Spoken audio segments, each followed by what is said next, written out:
Moscow and Washington have been working hard to put the most positive face on confirmation this week that there will be new talks about possibly starting new arms negotiations.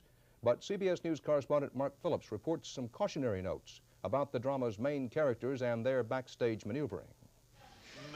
This is not a behind-the-scenes look at preparations for the Geneva meeting between George Shultz and Andrei Gromyko, but Kermit the Frog, who's here with puppeteer Jim Henson to make a film, and his Soviet counterpart called the Drunkard, made their gesture at diplomacy in Moscow today.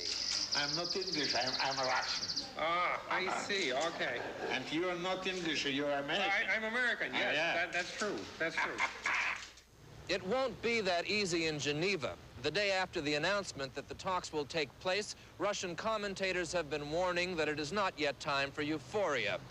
The announcement may represent a certain warming in Soviet-American relations, they say, but those relations were so frigid, they are still well below the freezing point. As the first major snows of the winter hit Moscow, Russians have been warning that this so-called new road to arms accords is a road with the same pitfalls as the previous road which led nowhere. The new United States cruise and Pershing II missiles are still in Europe. The Soviets want them out.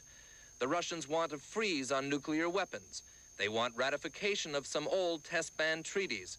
They want a moratorium on space weapons. If these talks are to succeed, the Russians say, the United States will have to change its position on at least some of these points. But when we say, you know, there's peace and peace, if you say peace on our terms, that's not peace. For the time being, though, puppeteers Jim Henson and Sergei Obraztsov are doing what they can to show the way. You should come to the United States again, though. Thank you, thank you. With great pleasure, because I like your country. Well, I would be delighted to have you come over and visit us. Again.